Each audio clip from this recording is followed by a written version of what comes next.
الخناس الذي يوسوس في صدور الناس من الجنة والناس.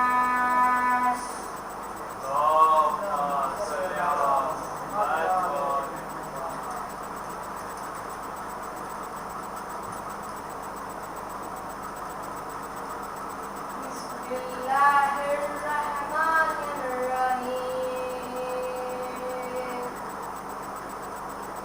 قل أعوذ برب الفلق من شر ما خلق ومن شر غاسق إذا وقب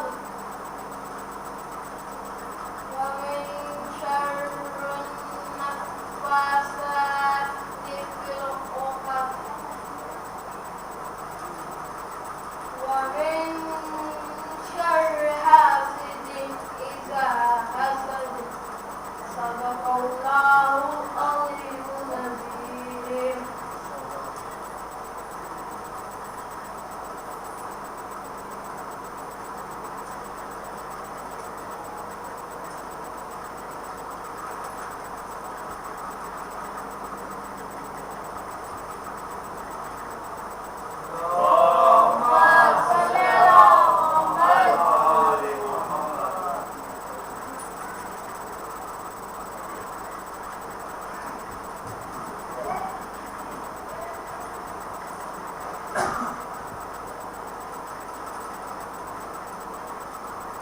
رحم الله من على الفاتحة.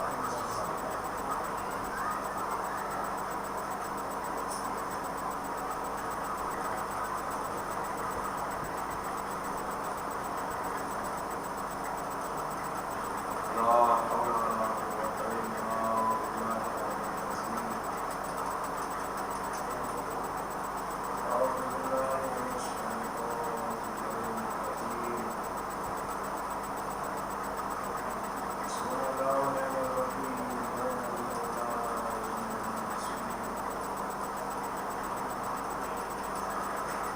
بسم الله الرحمن الرحيم. الحمد لله الذي هدانا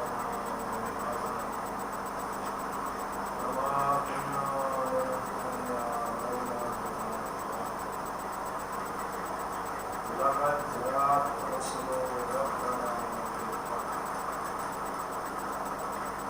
والصلاة والسلام على سيد الأنبياء وأشرف المرسلين خاتم النبيين طه وياسين أبي القاسم محمد.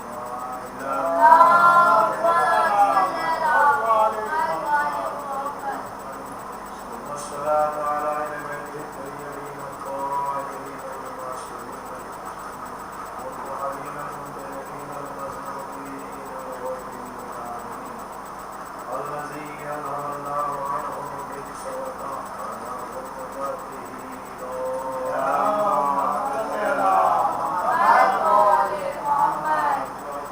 ولعنة الله على أعدائهم وصدورهم أجمعين. أما بعد فقد قال حسين بن علي عليه السلام: أرسطو لإصلاح أمة نبي رسول الله صلى الله عليه وسلم ولإصلاح أمة نبي أمير المؤمنين علي بن أبي طالب عليه الصلاة والسلام.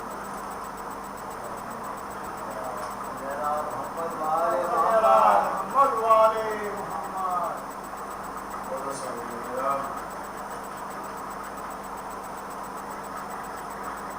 امام حسین علیہ السلام نے دنیا عالم کے لیے ایسا کارنامہ بنا دیا ہے جس کی کوئی مثال اور نظیر نہیں.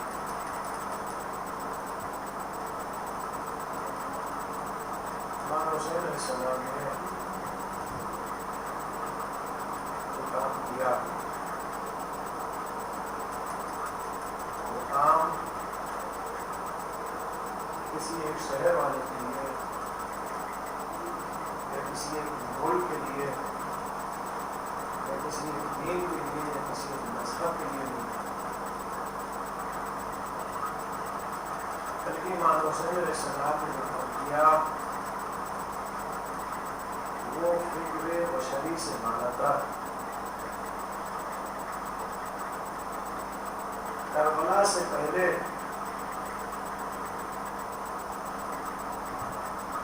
پوری دنیا میں جہاں جہاں بھی جو بھی دین پایا جاتا ہو، جس دین کے بھی ماننے والے ہوں، ان لوگوں کے ہاں ایک جو فکر تھی، ایک محدود فکر کو حسین نے لامحدود بنا دیا۔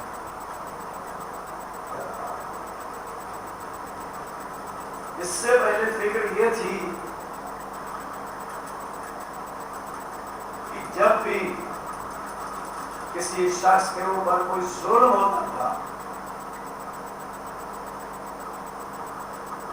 تو اس ظلم کے خلاف یا تو اس کے قبیلے والے کھڑے ہوتے تھے، اگر زیادہ مشہور انسان ہے تو قبیلے کے ساتھ شہر والے کھڑے ہو جاتے تھے، یا اس کے دین اور مذہب والے کھڑے ہوتے تھے، یا اس کے دوست اور احباب۔ لیکن کوئی اگر ایسا شخص ہو کہ جس کے اوپر ظلم ہو رہا ہو، لیکن اس وقت وہاں پر نہ اس کے کوئی خاندان کا ہو، نہ اس کے کوئی قبیلے کا ہو، نہ اس کے کوئی شہر کا ہو، نہ اس کے کوئی پہچان کا ہو، تو لوگ تماشا دیکھتے ہیں، مظلوم کی حمایت نہیں کرتے۔ امام حسین علیہ السلام نے جو کام انجام دیا ہے، انہوں نے اس باطل فکر کو توڑ دیا اور محدود فکر کو لامحدود بنا دیا۔ امام حسین علیہ السلام نے سارے رشتوں کو ختم کر کے صرف ایک رشتے کو بتایا کہ دیکھو تمہارے درمیان اگر کسی کے اوپر ظلم ہو رہا ہو تو قبیلہ پرستی نہیں ہونا چاہیے، شہر پرستی نہیں ہونا چاہیے، ملک پرستی نہیں ہونا چاہیے، دین اور مذہب پرستی نہیں ہونا چاہیے، بلکہ اگر دیکھتے ہو کہ کسی کے اوپر ظلم ہو رہا ہے تو تمہاری ذمہ داری یہ ہے کہ تم اس کی حمایت کرو، اس کی ظلم کو رفع کرو، اس کے ظلم کو دفع کرو، چاہے تمہارے قوم قبیلے کا ہو یا نہ ہو، چاہے تم اس کو پہچانتے ہو یا نہ ہو، چاہے وہ تمہارے شہر کا ہو یا نہ ہو، چاہے وہ تمہارے دین اور مذہب کا ماننے والا ہو یا نہ ہو، بلکہ اگر وہ انسان ہے تو تمہارا اس سے رشتہ ہے۔ یعنی حسین ابن علی نے سارے رشتوں کو ختم کر کے اگر کسی رشتے کو جوڑا ہے تو وہ رشتہ ہے انسانیت کا، صرف اور صرف انسانیت کا رشتہ ہے۔ اگر انسان ہے تو تمہاری ذمہ داری ہے کہ تم اس کی حمایت کرو، تمہاری ذمہ داری ہے کہ تم اس کی مدد کرو۔ دین نہیں دیکھنا چاہیے، مذہب نہیں دیکھنا چاہیے، قوم پرستی قبیلہ پرستی نہیں ہونا چاہیے۔ اس کا کوئی صحیح کرنے والا ہے؟ درود ہے محمد والے محمد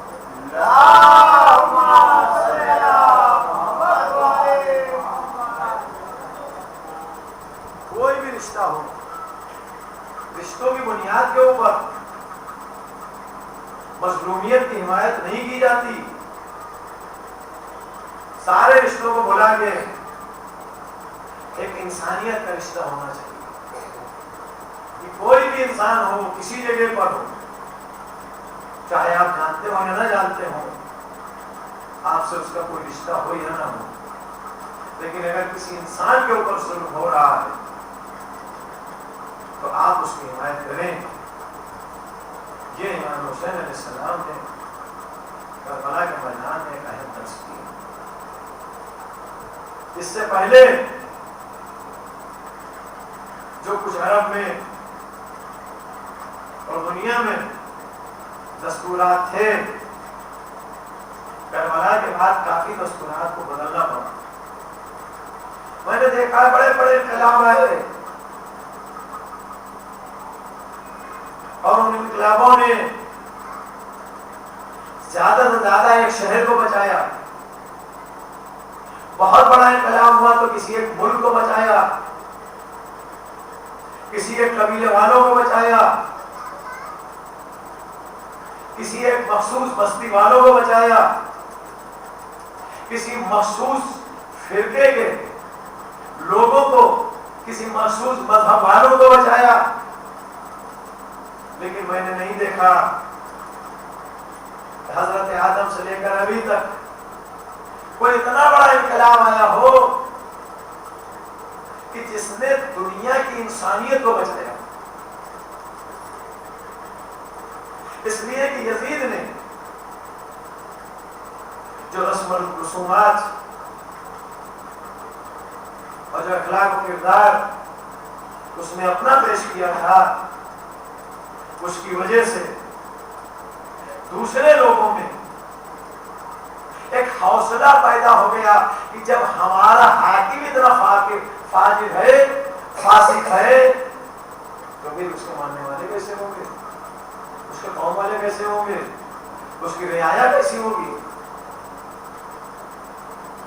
جو حاکم ہوتا ہے وہ اپنی رعایا کے لیے، قوم والوں کے لیے، دین والوں کے لیے، مذہب والوں کے لیے نمونے عمل ہوتا ہے۔ اگر یہ نمونے عمل نہیں ہے تو کوئی بادشاہ، کوئی حاکم اس بات کی توقع نہ رکھے کہ اس کو رعایا اس کا حکم مانے گی، اور دربار میں کچھ بھی ہوتا رہے اور حاکم پیسہ بھی رہے، لیکن رعایا اس کی صحیح رہے گی، صالح رہے گی، نیک ہوگی۔ حاکم مسجد جائے یا نہ جائے لیکن لوگ مسجدوں میں بھرے رہیں گے۔ حاکم کبھی زندگی میں روزہ نہ رکھے لیکن لوگ ہمیشہ روزے سے رہیں گے۔ حاکم ہمیشہ شراب پیتا رہے لیکن لوگ شراب کو ہاتھ نہ لگائے۔ حاکم ہمیشہ جھوٹ بولتا رہے لیکن لوگ جھوٹ نہ بولیں۔ ایسا نہیں ہو سکتا جب تک حاکم اپنا کردار اس طریقے سے پیش نہیں کرتا، اس کے ماننے والے کبھی بھی ویسا کردار اپنا نہیں سکتے۔ رسول اسلام عرب میں جس وقت تشریف لائے ہیں اس وقت عرب کا ماحول کیا تھا، مکے کا ماحول کیا تھا؟ کسی کو سچا کہنا ایک بڑی بات ہوتی تھی، کسی کو امین کہنا ایک بڑی بات ہوتی تھی، کسی کے لیے اچھے کردار والا کہنا ایک بڑی بات ہوتی تھی۔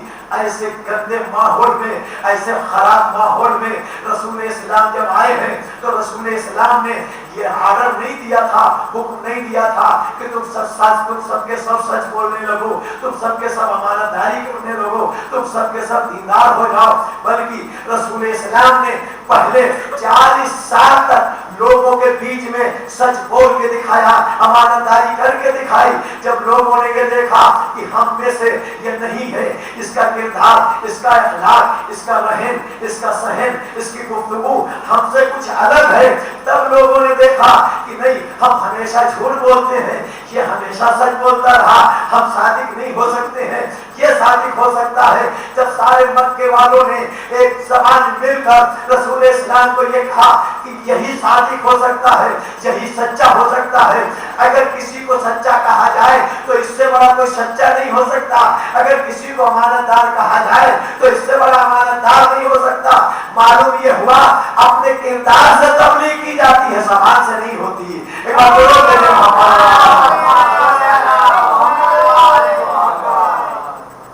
مولا کائنات تقریباً 24 سال تک رسول اسلام کے بعد گوشہ نشینی اور خاموشی کی زندگی گزاری۔ رسول اسلام کے بعد حاکمیت الگ ہو گئی اور دین کے رہنما الگ ہو گئے۔ اب یہاں کے اوپر دو نظام چل رہا تھا، ایک حاکمیت کا نظام تھا، اور ایک دین کے رہنماؤں کا نظام تھا. جو دین کا رہنما تھا وہ گوشہ نشینی کی زندگی کے باوجود مدینے کے باہر شاہراہوں میں باغوں میں کنویں کھود رہا تھا, نہریں جاری کر رہا تھا, درخت لگا رہا تھا. جو دیدار نہیں تھے, جو دنیا کے حاکم تھے, ان لوگوں نے وہ رسول اسلام کا دین, وہ احکام جو کردار رسول اسلام نے پیش کیا تھا, رسول اسلام کی آنکھ بند ہونے کے فوراً بعد اس طرح سے بلایا کہ پہلی بار اسلام کے اندر کسی اسلامی حاکم نے جو اپنا دربار بنایا وہ شام کے اندر بنا. ایک ہی وقت میں دو کام ہو رہے تھے. مدینے میں ایک حاکم تھا جو دین کا رہنما تھا, علی. شام میں حاکم تھا جو دنیا کا, جس نے دنیا لی, اس نے اپنا تخت بنایا, تاج بنایا, محل بنائے, فوج بنائی. لیکن جو دین کا حاکم تھا مولا کائنات میں دستور تھا کہ جن شاہراہوں سے قافلے گزرتے تھے ان شاہراہوں پر دور دور تک جہاں پانی نہیں ہوتا تھا, علی اپنے ہاتھ سے کنواں کھودتے تھے. اور کنواں اتنی گہرائی تک کھودتے تھے کہ جب اس میں پانی نکل آتا تھا تو حضرت علی ایک اللہ کا سجدہ شکر کرتے تھے اور اس کے بعد وہ کنواں اسی وقت لوگوں کے لیے ہبا کر دیتے تھے. یہ کسی کی خاص ملکیت نہیں ہے, نہ میری, نہ حاکم کی, نہ کسی کی. یہ آواز کی ہے, جو بھی ادھر سے گزرے گا وہ اس سے فائدہ اٹھائے گا. دسیوں کنویں مولا کائنات نے اس طریقے سے 24 سال کی زندگی میں کھودے اور سب کے سب وقف کر دیے. ایک کنواں بھی اپنے لیے نہیں رکھا, جبکہ عرب میں کنواں ہونا ایک بہت بڑی پراپرٹی مانی جاتی تھی. اس لیے کہ کنویں لوگ کھودتے تھے لیکن پانی نہیں نکلتا تھا. اور علی کے کنویں کی خصوصیت تھی کہ علی جس جگہ کے اوپر بھی کنواں کھودنا شروع کرتے تھے وہاں پانی ضرور نکلتا تھا.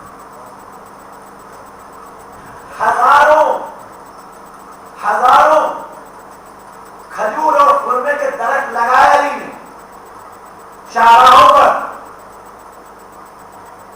اپنی زمینوں پر. ایک درخت بھی اپنے لیے علی نے باقی نہیں رکھا. اپنے لگائے ہوئے درخت کا کبھی ایک کھجور ایک خرما نہیں کھایا. جب درخت لگ جاتا تھا, باغ تیار ہو جاتا تھا, تو علی اس کو وقف کر دیتے تھے. یہ دو کتاب ہے, ایک دنیا کا حاکم, ایک دین کا حاکم. ایک نے صرف دنیا لے لی اور ایک نے صرف دین لے لیا. اب آپ انسان سے بتائیں وہ حاکم کہ جس نے صرف دنیا لی ہو اور اسلام میں سب سے پہلا محل اور سب سے پہلا تخت اور سب سے پہلا تاج جو بنایا گیا ہو شام میں بنایا گیا ہو, اور ادھر دین کا حاکم اور دین کا رہنما علی کی شکل میں مدینے میں ساری چیزیں جو اپنے لیے نفع بخش تھی وہ لوگوں کے لیے, کوئی بھی اپنے لیے کوئی چیز نہیں رکھی, سب لوگوں کے لیے وقف کرتے رہے. اب انصاف سے بتائیں, جو علی کے یہاں بچہ پیدا ہوگا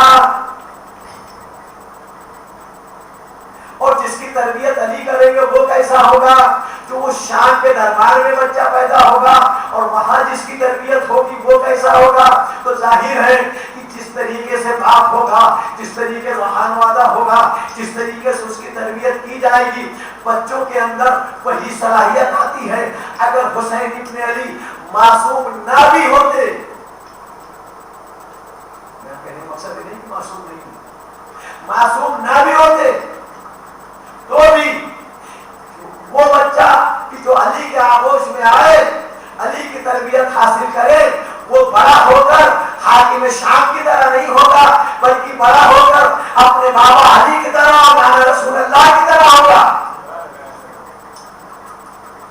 اور جو بچہ وہاں آنکھیں کھولے گا، وہاں تربیت پائے گا، وہ وہاں والوں کی طرح ہوگا. بس یہی تو فرق ہے. اب تاریخ کو اور آگے بڑھا کے دیکھ لیجیے. مسجد میں نماز ہو رہی ہے تو یہ چھوٹے چھوٹے بچے کہ جن کے اوپر نماز واجب نہیں ہے، یہ نانا کے ساتھ نماز پڑھ رہے ہیں. وہاں جو بچہ پیدا ہو رہا ہے بالغ ہونے کے بعد بھی شراب پی رہا ہے، نہ کبھی نماز پڑھی نہ کبھی مسجد دیکھی.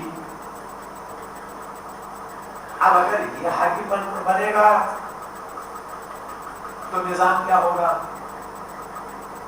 جو ہر وقت رسول اسلام کے ساتھ ہے، جو ہر وقت علی مرتضیٰ کے ساتھ ہے، جو ہر وقت قرآن کے سائے میں ہے، جو ہر وقت وحی کے آنگن میں کھیل رہا ہے، جو ہر وقت عصمت کی آغوش میں پرورش پا رہا ہے، جب یہ بڑا ہوگا تو اس کا مزاج کیسا ہوگا؟ جب وہ بڑا ہوگا تو اس کا مزاج کیسا ہوگا؟ بس دونوں کے مزاج میں، دونوں کے کردار میں زمین سے لے کر آسمان تک کا فاصلہ ہوگا. اب سمجھ میں آ گئی ہوگی بات کہ امام حسین علیہ السلام نے یزید نے جب بیعت مانگی تھی تو حسین نے یہ نہیں کہا تھا کہ میں یزید کے ہاتھ پر بیعت نہیں کروں گا، بلکہ حسین نے یہ کہا تھا ہم جیسا یزید جیسے کے ہاتھ پہ بیعت کرے کبھی نہیں ہو سکتا. اگر حسین یہ کہتے حسین یزید کے ہاتھ پر بیعت نہیں کرے گا تو یہاں پر دو شخصوں کے بیچ، دو ذات کے بیچ کی جنگ ہوتی. لیکن حسین نے بتا دیا جو ہم جیسا ہوگا وہ یزید جیسے کے ہاتھ پر بیعت نہیں کرے گا. حسین بتانا چاہ رہے ہیں یہ دو لوگوں کے بیچ کی جنگ نہیں ہے، بلکہ یہ دو شخصیتوں کے بیچ کی جنگ ہے، دو فکروں کے بیچ کی جنگ ہے، دو انسانوں کے بیچ کی جنگ نہیں ہے، بلکہ یہ دو طریقے ایسے ہیں کہ ایک کا طریقہ کسی اور طرف جا رہا ہے، ایک کا طریقہ کسی اور کی طرف. اگر اس کے راہ پر جاؤ گے تو جہنم کے علاوہ کہیں نہیں پہنچ سکتے. اس کے راستے پر جاؤ گے خدا بھی ملے گا، رسول بھی ملے گا، امام بھی ملے گا، جنت بھی ملے گی، اس کی خوشنودی بھی ملے گی. حسین ابن علی نے شاید اس لیے کہا تھا ہم جیسا یزید جیسے کے ہاتھ کے اوپر بیعت نہیں کر سکتا. حسین بتانا یہ چاہ رہے تھے وہ ایک الگ فکر ہے، یہ ایک الگ نحست ہے. ایک درود بھیجو.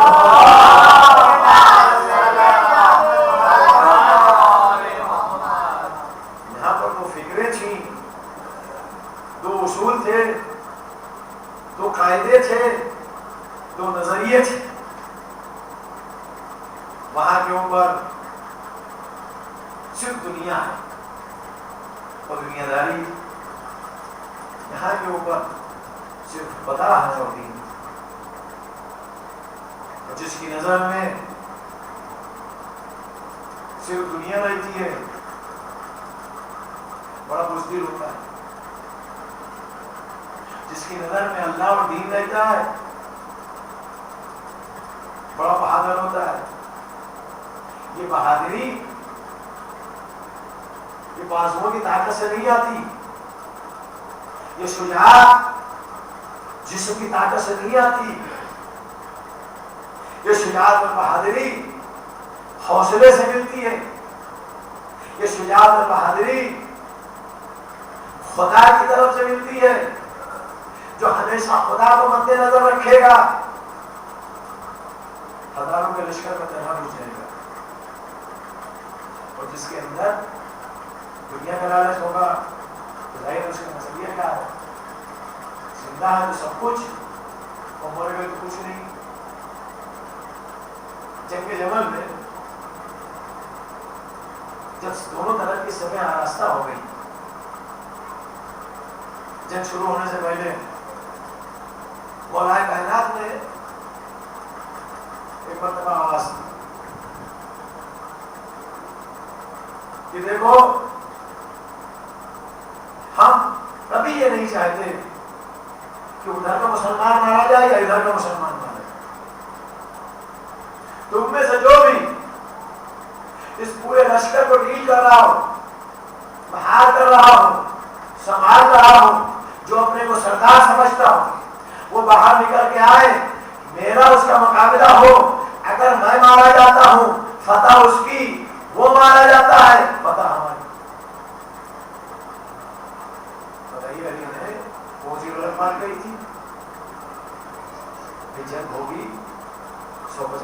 مارے جائیں گے، 150 ادھر کے مارے جائیں گے، نتیجہ کیا ہوگا؟ یہی اعلان مولا کائنات نے جنگ صفین میں کیا. جیسے مولا کائنات نے اعلان کیا، ہمارے آس نے بڑھ کے حاکم شام سے کہا کہ علی نے بڑا اچھا پرفارمنس پیش کیا ہے، بہت اچھی بات کہی ہے علی نے، اور تو چلا جا. لیکن جب فکریں الگ الگ ہوتی ہیں تو کتنا زمین سے لے کر آسمان تک فاصلہ ہو جاتا ہے. علی نے پرپوزل جو پیش کیا بڑا اچھا ہے اور تم چلے جاؤ. تو معلوم کو لڑکی کیا کہتا ہے؟ تو چاہتا ہی یہی ہے کہ میں علی کے مقابلے میں جاؤں اور مارا جاؤں تاکہ میری جگہ تو بیٹھے. یعنی جہاں پر صرف اور صرف دنیا ہوگی، آپ دیکھیں کہاں سے کہاں تک فکر ہوگی، لیکن جہاں پر دین ہوگا وہاں پر سوچ اور فکر یہ ہوگی کہ ہم مریں گے تو وہ بھی ختم نہیں ہوں گے. کیوں؟ اس لیے کہ پروردگار عالم کا اعلان ہے وَلَا تَحْسَبَنَّ الَّذِينَ قُتِلُوا فِي سَبِيلِ اللَّهِ أَمْوَاتٌ بَلْ أَحْيَاءٌ عِندَ رَبِّهِمْ يُرْزَقُونَ. جو اللہ کی راہ میں اپنی جان دیتا ہے اس کو مردہ گمان بھی نہیں کرنا، وہ زندہ ہے. اب سمجھ میں آیا؟ جو دنیا حاصل کرتا ہے اس کی زندگی صرف دنیا تک محدود رہ جاتی ہے. جو دین اختیار کرتا ہے اس کی زندگی یہاں بھی رہتی ہے، آخرت میں رہتی ہے. اسی کو پروردگار عالم نے قرآن مجید میں اعلان کر کے بتایا. اب سمجھ میں آیا حسین نے کون سی زندگی اختیار کی تھی، یزید نے کون سی زندگی اختیار کی تھی. یزید نے صرف دنیا لی، اس لیے جب تک زندہ رہا یزید رہا، مر گیا نہ یزید رہا نہ یزید والے رہے. حسین نے اللہ کا راستہ اختیار کیا، شہید ہو گئے تو بھی حسین ہے، زندہ تھے تو بھی حسین ہے، آخرت ہوگی تو بھی حسین رہے گا.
رسول اسلام کا کوئی مہر ہو والی شان، یہ اسلامی بادشاہ ہے یا آخری رسول ہے. تخت اور تاج اور مہر تو بڑی دور کی بات ہے. رسول اللہ نے اپنے لیے کرسی بھی نہیں بنوائی تھی.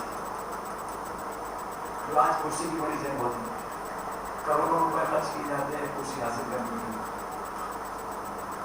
چاہے وہ چھوٹی کرسی ہو چاہے بڑی کرسی ہو. کروڑوں روپے لگا دیے جاتے ہیں کرسی کو حاصل کرنے کے لیے. رسول اللہ نے کرسی بھی نہیں بنوائی تھی. بیٹھتے کہاں تھے؟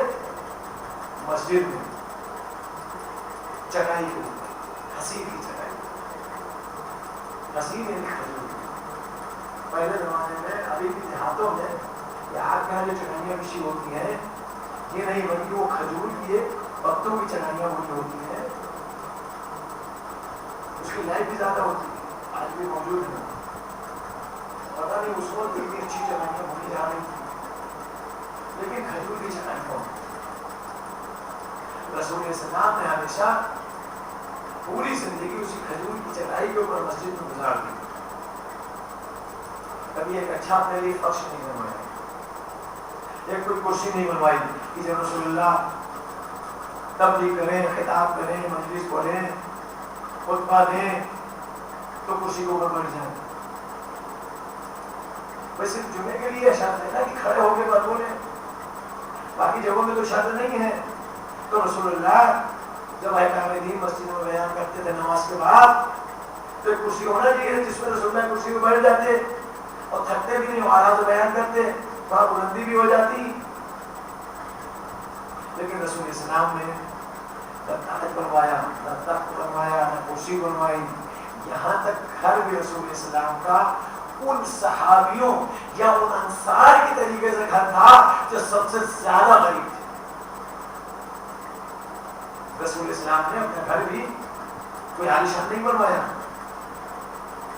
اب رسول کے بعد جو رسول کا نمائندہ ہوگا وہ کیسا ہوگا؟ اگر رسول اسلام نے کبھی اپنے لیے تخت نہیں بنوایا اور ایک شخص یہ ہے کہ اس کا نام یہ ہے کہ یہ رسول کا نمائندہ ہے، جانشین ہے، لیکن اس کے لیے تخت بنایا جائے تو یہ تخت بننا خود اس بات کی دلیل ہے کہ یہ رسول کا جانشین ہو ہی نہیں سکتا. رسول نے اپنے لیے کبھی تاج نہیں بنایا. اگر کہیں تاج پوشی ہو رہی ہو تو اس کا مطلب یہ ہے یہ رسول کا نمائندہ نہیں ہو سکتا، رسول کا جانشین نہیں ہو سکتا. اب تاریخ میں اٹھا کے دیکھ لیجئے، امام حسن علیہ السلام نے صلح نامہ میں یہ پوائنٹ لکھا بھی تھا کہ تمہارے بعد یزید تمہارا بیٹا کبھی خلیفہ نہیں ہوگا، کبھی نمائندہ نہیں ہوگا. اس کے باوجود امام حسن علیہ السلام نے جو یہ لکھا ہوا تھا صلح میں کہ کبھی بھی تمہارے بعد تمہارا بیٹا نہیں ہوگا، اس نے اس کے اوپر دستخط بھی کی تھی. بہت سارے لوگ گواہ تھے. اس کے باوجود شام کے دربار میں اگر یزید کی تاج پوشی ہو رہی ہو، یزید کے لیے بیعت لی جا رہی ہو تو خود یہ فعل اس بات کی دلیل ہے نہ یہاں پر اسلام ہے نہ یہاں پر رسول کی جانشینی ہے. اور ادھر حسین کا کیا عالم ہے؟ جو زندگی رسول السلام نے گزاری وہی زندگی امام حسین علیہ السلام نے گزاری. باپ کے نقش قدم کے اوپر چلتے رہے. کتنا بڑا حاکم، کتنی بڑی اسلامی حکومت، تقریباً 4 سال 6 مہینے یا 9 مہینے یعنی 4 سال کے کچھ اوپر 5 سال سے کم حضرت علی علیہ السلام نے ظاہری خلافت سنبھالنے کے بعد حاکمیت کی. کتنی بڑی اسلامی حکومت تھی، اتنا بڑا اسلامی حکومت کا حاکم. اور لوگوں نے دیکھا کہ علی اپنے زانوں سے جو کی روٹی توڑ رہے ہیں. اگر کوئی یہ کہے کہ علی کے پاس تھا نہیں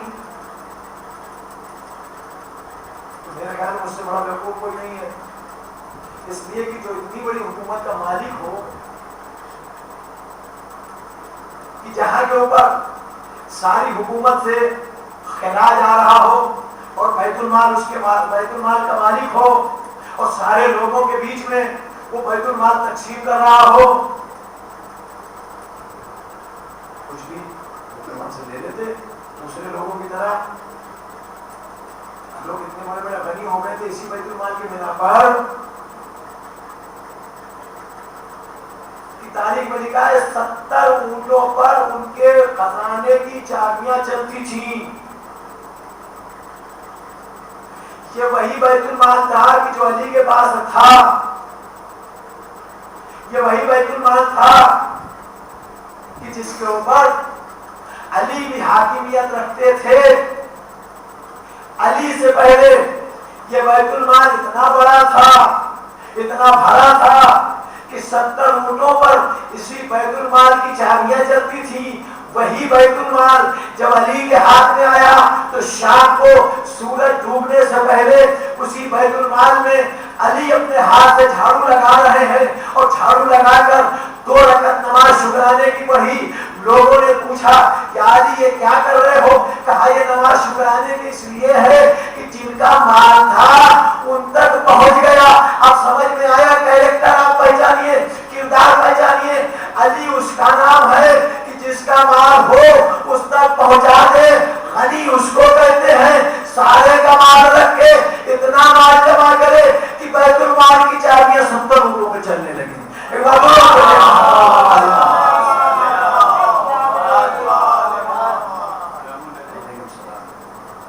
یہ کردار ہے، کریکٹر ہے۔ آج پوری دنیا میں بڑے سے بڑی حکومت، مالدار سے مالدار حکومت، اس کا حاکم یہ اعلان نہیں کر سکتا کہ ہماری پوری حکومت میں کوئی ایسا نہیں ہے کہ جس کے پاس پہننے کے لیے کپڑا نہ ہو اور رہنے کے لیے گھر نہ ہو اور کھانا کھانے کے لیے اس کے پاس غذا نہ ہو۔ کوئی حکومت، چاہے اس کے پاس چاہے جتنا تیل ہو، چاہے جتنی گیس ہو، چاہے جتنا پیٹرول ہو۔ اس زمانے میں ترقی یافتہ زمانہ ہے، پڑھا لکھا زمانہ ہے، لوگ اب زمین کو چھوڑ کے چاند و مریخ و سورج پہ جانے کی باتیں کر رہے ہیں۔ اس زمانے میں کوئی یہ دعویٰ نہیں کر سکتا کہ ہماری حکومت میں، ہماری سلطنت میں ایک شخص بھی ایسا نہیں ہے کہ جس کے پاس رہنے کو گھر نہ ہو، کھانے کو غذا نہ ہو، پہننے کو کپڑا نہ ہو۔ اب دیکھو علی نے 4.5 سال سب کل حکومت ظاہری، سلطنت، بادشاہت جو لوگوں کی نظر میں تھی، صرف اور صرف 4 سال کچھ مہینے کی، اور اس کے بعد علی کا دعویٰ یہ تھا ہماری حکومت میں، جہاں تک بھی ہماری حکومت ہے، ہماری حاکمیت ہے، اس کے اندر کوئی ایسا نہیں ہے کہ جو رات میں بھوکا سوتا ہو، جس کے پاس کپڑا نہ ہو، جس کے پاس رہنے کے لیے چھت نہ ہو۔ اب سمجھے کردار کیا ہوتا ہے جب علی کی طرح حاکمیت کی جاتی ہے، اتنا بڑا دعویٰ ہوتا ہے، جب دنیا داری حاصل کی جاتی ہے تو کوئی ایک شخص کے لیے بھی نہیں کہہ سکتا کہ میرے یہاں کوئی ایسا ہو کہ جس کے یہاں یہ 3 چیزیں نہ ہو۔ انگریز بڑا پریشان ہے اس بات کے لیے، اور مولا کائنات کی پوری زندگی کے اوپر اسٹڈی کر رہے ہیں کہ یہ 4.5 سال کی جو زندگی علی نے گزاری، یہ کیا راز تھا کہ اتنی بڑی اسلامی حکومت اور 4.5 سال میں اتنا ڈیولپ کر دیا تھا، اتنا ترقی پا گئے تھے کہ علی اتنا بڑا دعویٰ کر رہے ہیں کہ ہماری حکومت میں کوئی ایک ایسا نہیں ہے کہ رات کو بھوکا سوتا ہو، جس کے پاس پہننے کے لیے کپڑا نہ ہو اور جس کے پاس رات میں سونے کے لیے چھت نہ ہو۔ یہ کب ہوتا ہے؟ جب انسان اپنے لیے کچھ نہیں سوچتا، سب کچھ اس کے لیے سوچتا ہے۔ جب انسان اپنے لیے کچھ نہیں سوچتا، سب کچھ اس کے بندوں کے لیے سوچتا ہے۔ جہاں پر یہ فکر پیدا ہو جائے گی، سارا مسئلہ حل ہو جائے گا، اور جہاں پر یہ فکر ہوگی کہ ہمارا کل کیا ہوگا، ظاہر ہے خزانے مارے جائیں گے، اور جب خزانے مارے جائیں گے تو کہیں نہ کوئی تو بھوکا سوئے گا۔ آپ سنیے حدیث، امام ارشاد فرماتے ہیں کہ جب بھی تم کسی بھوکے کو دیکھو تو یہ سمجھ لو کہ کسی نے اس کا حق غصب کیا ہے، اس کا حق مارا ہے۔ کیوں؟ اس لیے کہ پروردگار عالم، بندے تو بہت بڑی بات ہے، ایک جانور کو بھی بھوکا نہیں سلاتا۔ اگر اللہ کی زمین پر کوئی بھوکا سو رہا ہو، چاہے وہ انسان ہو چاہے وہ جانور ہو، تو یہ سمجھ لینا کہ ضرور کوئی ایسا ہے کہ جس نے اس کا حق مارا، اس کا رزق چھینا۔ جہاں پر رزق عدالت کے ساتھ بڑھ رہا ہو، جہاں پہ رزق عدالت کے ساتھ دیا جا رہا ہو، وہاں پہ بھوکا رہنے کا سوال کیا ہے؟ جہاں پہ خزانے اتنے بھرے جا رہے ہوں کہ بیت المال کی چابیاں 70 اونٹ کے برابر ہو جائے، تو میرے خیال میں چند لوگ یا چند گھروں کے علاوہ سب بھوکے مر رہے ہوں گے. اور جہاں پر صبح بیت المال میں آتا تھا اور سورج غروب ہونے سے پہلے بیت المال خالی ہو کے جھاڑو لگ جاتی ہو, وہاں پر کوئی رات میں بھوکا نہیں سوئے گا. حسین اس باپ کے بیٹے تھے جو مسلمین کا مال اسی دن آیا ہوا بیت المال میں اسی دن تقسیم کرتا تھا. یزید اس باپ کا بیٹا تھا کہ جس نے اسلامی حکومت میں رسول کے بعد سب سے پہلے محل بنایا, سب سے پہلے تخت بنایا, سب سے پہلے تاج بنایا اور تاجپوشی کی گئی. ظاہر ہے ایک طرف دنیا میں ڈوبا ہوا انسان اور ایک طرف خدائی رنگ میں رنگا ہوا انسان, کتنا فرق ہوگا. حسین کو اس بات کی پرواہ ہی نہیں تھی کہ ہمارے پاس جو اس وقت ہے اس کو ہم اگلے وقت کے لیے ذخیرہ کریں. لوگ اتنا ذخیرہ کر رہے تھے کہ صرف ہم نہیں بلکہ ہماری کئی آنے والی نسلیں اس کو کھائیں. جب اس طریقے سے تولے میرا کردار ہوگے تو آپ اس چیز کی امید نہ رکھیے کہ دین اگر ادھر جائے گا تو سلامت رہے گا. عرب میں جب لوگ سفر کرتے تھے تو ان مسافروں کے لیے سب سے زیادہ جو قیمتی چیز ہوتی تھی وہ سونا, مال, چاندی, پیسہ, کھانا نہیں ہوتا تھا. سب سے زیادہ اگر قیمتی چیز ان لوگوں کے لیے ہوتی تھی تو وہ ہوتا تھا پانی. اور خاص طور سے ایک ایسا کاروان ہو کہ جس کاروان میں مردوں کے علاوہ عورتیں بھی ہوں, بچے بھی ہوں, تو ان لوگوں کے لیے پانی کی قیمت اور زیادہ ہو. اگر کسی مسافر سے آپ 1000-2000 درہم مانگ لیتے تو وہ چندہ کر کے جمع کر کے دے دیتے آپ. لیکن آپ ان سے اگر یہ کہتے کہ ایک مشق پانی دے دو تو ہاتھ جوڑ لیتے. اور خاص طور سے ان کے ساتھ اگر عورتیں اور بچے ہوتے, یعنی سب سے زیادہ قیمتی اگر کوئی چیز تھی خاص طور سے مسافروں کے لیے تو پانی تھا. خدا نبی کا کردار کیا ہے کہ بیت المال میں جو آیا سورج غروب ہونے سے پہلے بانٹ دیا گیا, جھاڑو لگا دی گئی. ادھر حسین کا کردار سنیے. حسین سفر میں ہیں, ساتھ میں بچے بھی ہیں, ساتھ میں عورتیں بھی ہیں, لیکن اس کے باوجود جب برقع پیاسا لشکر کہ جس کی جان ان کی زبانوں اور ہونٹوں کے نزدیک آ گئی تھی کہ اگر کچھ دیر اور پانی نہ ملتا تو پورا لشکر پیاس سے مر جاتا, ان لوگوں کے لیے امام حسین علیہ السلام نے وہ پانی جو عورتوں کے لیے, بچوں کے لیے جو ذخیرہ کر کے رکھا تھا, عباس ولی اکبر سے کہا بیٹا ان سواروں کو, ان فوجیوں کو جو بھی پانی ذخیرہ کر کے رکھا ہے سب کا سب پلا دو. اور دیکھو جب فوجی پانی پی لے تو باقی پانی ان کے جانوروں کو پلا دینا. اللہ اکبر, معمولی بات نہیں ہے. جب فوجی پانی پی لے تو باقی پانی کے جانوروں کو پلا دینا. اور ایک بات سن لو کہ دیکھو جب جانوروں کو پانی پلانا تو جانور ایک بار میں پورا پانی نہیں پیتا ہے, 3 مرتبہ پیتا ہے, 3 مرتبہ منہ کو اٹھاتا ہے. جب تک جانور تیسری مرتبہ اپنے منہ کو خود سے نہ اٹھائے اس کے سامنے سے پانی نہ کھینچنا. اب دیکھا آپ نے حسین ابن علی کی ذات کا نام ہے کہ جانور بھی اگر پیاسا ہو تو وہ پانی جو عورتوں اور بچوں کے لیے ذخیرہ کر کے رکھا گیا ہو اس پانی کو جانوروں کو اس طرح پلایا جائے کہ تیسری مرتبہ وہ خود سے منہ اٹھا لے تب پانی وہاں سے کھینچنا. ہائے میرا حسین کہ جو جانوروں کی پیاس کا اتنا خیال رکھے. تب آخر جب شمر قتل کرنے کے لیے آیا ہے, جب شمر شہید کرنے کے لیے آیا ہے, ایک مرتبہ حسین نے ایک جملہ کہا, کاش شمر اگر ہو سکے 2 قطرے پانی دے دے تاکہ میرا سوکھا بھوکا تر ہو جا، اس کے بعد تیرا جو دل چاہے وہ کرنا. معلوم ہے شمر نے کیا جواب دیا؟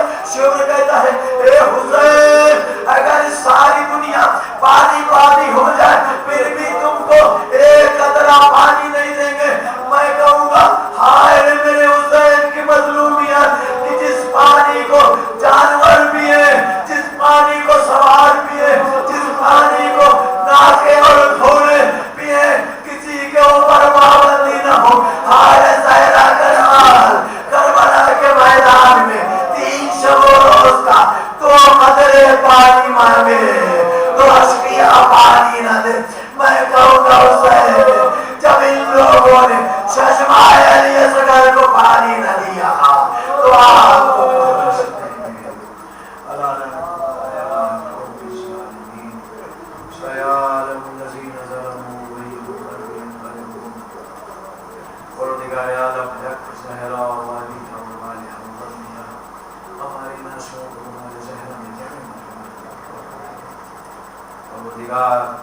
ہمارے اس مختصر سے عمل قبولیت کے درجے پر خواہش کرتے اب وہ ہم کو اس طرح کا عزادار بنا دے جس طرح کا عزادار جناب زینب امام زین العابدین اور حسین چاہتے پروردگار ہم کے عزاداری رہنا ہمارے سارے بجانا ہے. اس کو قبولیت کے درجے پر خواہش کرنا. ہمارے درمیان جو بیمار ہیں گھروں جو بیمار ہیں ان سب کو شفائے عاجل و صحت کاملہ عنایت فرما. اور دیگر جو لوگ پریشان حال ہیں ان کی پریشانیوں کو دور فرما. جو مقروض ہیں ان کے مرضوں کی ادائیگی فرما. جو بے روزگار ان کو مسئلہ روزگار فرما. جو روزگار میں کاروبار میں کسی طرح کی کوئی دقت پریشانی اس سب دور فرما. معبود مظلومین جہان خاص طور سے شیعہ حیدر دنیا میں جس کی خوشی میں زندگی گزار رہے ہیں جان مال عزت و آبرو کا تحفظ فرما.